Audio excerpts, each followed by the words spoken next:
навистина е загрижувачки односот во континуитет на извршната власт во Република Македонија во однос на судството.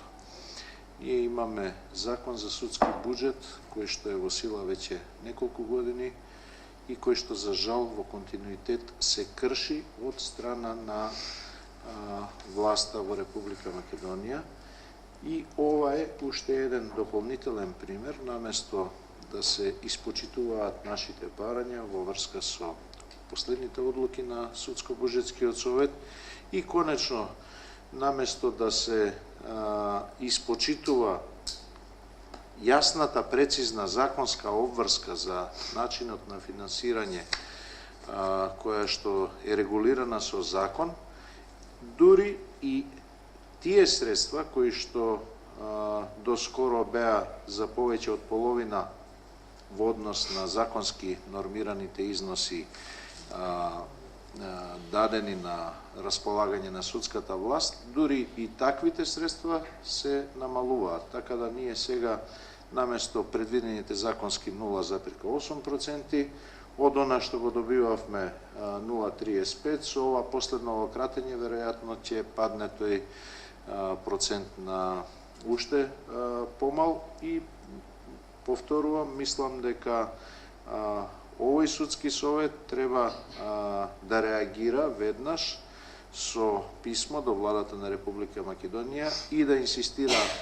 при ребалансот на буџетот да не се крати ништо, туку напротив, да се почитува законот и да се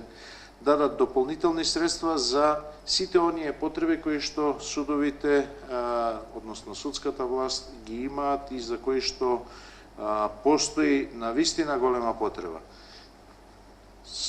Нема потреба да дискутираме понатаму за што се треба за се она што за кое што веќе Судско-буџетскиот совет има расправа. Благодарам. Ова со кратење на буџетот во судство, ова е загрижувачки многу години. Но јас жалам што Судски буџетски совет досега не реагирал како што треба за да го заштити судството и да го добија тој захози што му следат, значи, средства на судство.